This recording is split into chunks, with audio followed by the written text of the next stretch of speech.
শেখ হাসিনা পতনের পর হিমেল হাওয়ার চেয়েও ঠান্ডা হয়ে পড়েছে ঢাকা দিল্লির কূটনৈতিক সম্পর্ক। ১.৫ বছরের টানাপোড়েন এখন আর কেবল টেবিল বৈঠকে সীমাবদ্ধ নেই, তা ছড়িয়ে পড়েছে রাজপথে, সীমান্তে এবং দুই দেশের সাধারণ মানুষের জীবনযাত্রায়। কূটনৈতিক বিশেষজ্ঞরা বলছেন, গত ৫৪ বছরে দুই প্রতিবেশীর সম্পর্ক এতটা তলানিতে আর কখনো নামেনি। একদিকে বাংলাদেশের পুঞ্জীভূত ক্ষোভ, অন্যদিকে ভারতের পক্ষ থেকে সাড়া না দেওয়ার নীতি, সব মিলিয়ে এক গভীর অনিশ্চয়তায় মোড়া এখন দক্ষিণ এশিয়ার এই ভূ রাজনীতি। সম্পর্কের আগুনে আরও ঘি ঢেলেছে সাম্প্রতিক কয়েকটি সহিংস ঘটনা।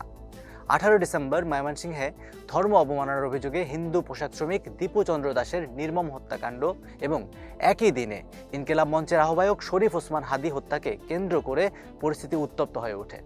হাদী হত্যার প্রধান সন্দেহভাজন ভারতে পালিয়ে যাওয়ার গুঞ্জন ভারত বিরোধী মনোভাব আরও চাঙা করেছে। এর প্রতিক্রিয়ায় ভারতেও শুরু হয় পাল্টা বিক্ষোভ। কলকাতায় বাংলাদেশের ডেপুটি হাই কমিশনের সামনে বিজেপি ও হিন্দুত্ববাদী সংগঠনগুলো ডক্টর মোহাম্মদ ইউনূসের কুশপুত্তলিকা দাহ করে। এর আগে এই নোবেল বিজয়ীকে অসুর হিসেবে উপস্থাপন করা হয় কলকাতায়। ২৩ ডিসেম্বর দিল্লির কূটনৈতিক পাড়া চাণক্যপুরীতে নিরাপত্তা বেষ্টনীর ৩ স্তর ভেঙে বাংলাদেশ মিশনে ঢোকার চেষ্টা করে উগ্রপন্থী সংগঠনগুলো। পরিস্থিতি সামাল দিতে পুলিশকে লাঠিচার্জ করতে হয়। একে একে বন্ধ হয়ে যায় চট্টগ্রাম, দিল্লি, আগরতলা ও শিলিগুড়ির ভিসা কেন্দ্রগুলো। ঢাকা বিশ্ববিদ্যালয়ের আন্তর্জাতিক সম্পর্ক বিভাগের অধ্যাপক ওবায়দুল হকের মতে, হাসিনা পতনের পর ভারত এক ভিন্ন বাংলাদেশের মুখোমুখি হয়েছে। ভারত গত ১৭ বছর একতরফা স্বার্থ আদায় করলেও বর্তমানে তা সম্ভব হচ্ছে না। ভারত স্বেচ্ছায় ও ঠান্ডা মাথায় বাংলাদেশের রাজনৈতিক পরিবর্তনকে চ্যালেঞ্জ করছে, যা হিতে বিপরীত হচ্ছে।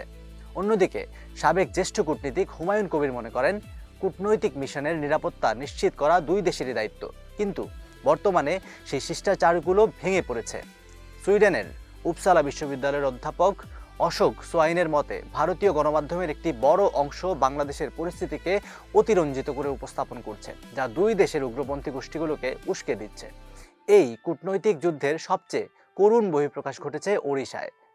২৫ ডিসেম্বর বাংলাদেশি সন্দেহে পশ্চিমবঙ্গের শ্রমিক জুয়েল রানাকে পিটিয়ে হত্যা করা হয়। এ নিয়ে পরিযায়ী শ্রমিকদের দাবি, ভারতের কেন্দ্রীয় সরকারের বাংলাদেশি ও রোহিঙ্গা ধরার নির্দেশনার সুযোগ নিয়ে বাংলাভাষী মুসলমানদের লক্ষ্যবস্তু করা হচ্ছে। এই ঘটনা সাধারণ মানুষের মনে ভীতি ও ঘৃণা আরও বাড়িয়ে দিয়েছে।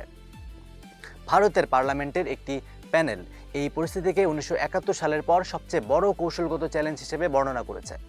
ভারতের নিরাপত্তার জন্য বাংলাদেশের স্থিতিশীলতা যেমন জরুরি, তেমনি বাংলাদেশের বাণিজ্য ও কানেক্টিভিটির জন্য ভারতের সঙ্গে স্বাভাবিক সম্পর্ক প্রয়োজন। ফলে আসন্ন নির্বাচনে বাংলাদেশে যে সরকারই আসুক, ঢাকা দিল্লি সম্পর্কের এই বিশাল ফাটল মেরামত করা হবে এক পাহাড় সম চ্যালেঞ্জ। ভারত কি তার পুরনো নীতি পরিবর্তন করে বাংলাদেশের নতুন বাস্তবতাকে মর্যাদা দেবে, নাকি দুই দেশের সম্পর্ক আরও দীর্ঘস্থায়ী সংঘাত ও অন্ধকারের দিকে তলিয়ে যাবে? উত্তর পেতে হয়তো নির্বাচনের সময় পর্যন্ত অপেক্ষা করতে হবে। তবে বিশেষজ্ঞরা সতর্ক করছেন, উভয় পক্ষ যদি এখনই সংযত না হয়, তবে এই ক্ষতি হতে পারে দুই দেশের সম্পর্কের জন্য অপূরণীয়।